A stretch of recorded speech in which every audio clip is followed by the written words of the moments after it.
Saudações alunos, eu sou o professor Alberto Veras e hoje vamos estudar as estipulações contratuais em relação a terceiros. A estipulação em favor de terceiros é o acordo de vontades pelo qual uma das partes se compromete a cumprir uma obrigação em favor de alguém que não participa do ato negocial. Assim, na estipulação em favor de terceiro, também chamada de contrato em favor de terceiro, se atribui a terceiro um direito a ser satisfeito por um dos contratantes. Temos, portanto, a mitigação do princípio da relatividade do contrato.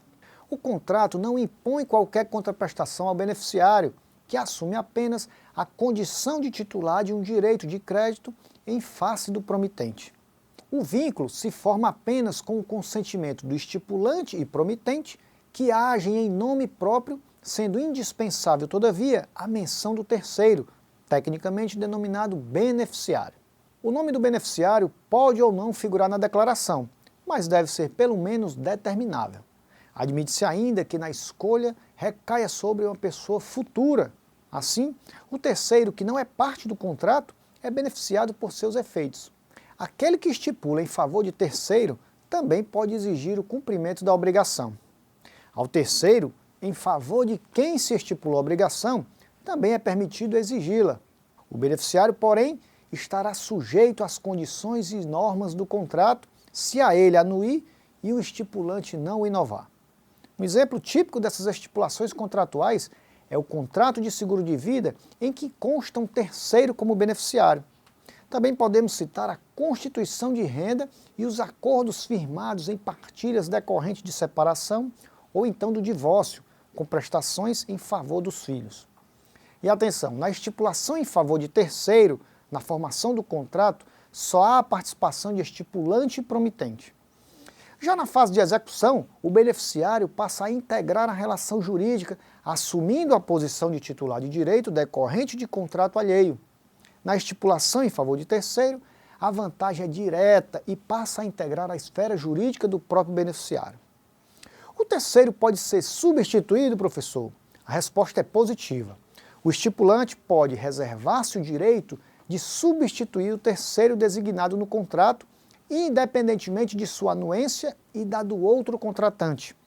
A substituição pode ser feita por ato entre vivos ou por disposição de última vontade. Outro exemplo de estipulação contratual relativa a terceiro é a promessa de fato de terceiro, figura negocial pela qual determinada pessoa promete que uma determinada conduta seja praticada por outrem, sob pena de responsabilização civil. Aquele que tiver prometido o fato de terceiro responderá por perdas e danos quando este não executar.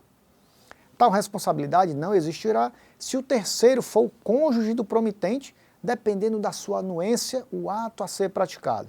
E desde que no regime do casamento a indenização de algum modo venha a recair sobre os seus bens. Nenhuma obrigação haverá para quem se comprometer por outra pessoa, se este, depois de se ter obrigado, faltar à prestação. Assim, se o terceiro pelo qual o contratante se obrigou a comprometer-se pessoalmente, estará o outro exonerado de responsabilidade.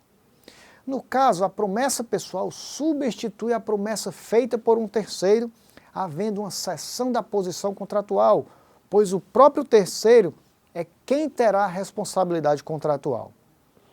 Há ainda o contrato com pessoa a declarar, caso em que no momento da conclusão do contrato, pode uma das partes se reservar a faculdade de indicar a pessoa que deve adquirir os direitos e assumir as obrigações deles decorrentes. E assim, encerramos aqui a breve apresentação relativa às estipulações contratuais em relação a terceiros. Em sua área do aluno, está disponibilizado um material didático referente a esta aula, que traz maiores detalhes acerca dos tópicos aqui estudados. Se tiver alguma dúvida, acione a tutoria. Mantenha o foco em seus estudos, afinal de contas, a determinação de hoje é o sucesso de amanhã. Então, sucesso em seus estudos e até a nossa próxima aula.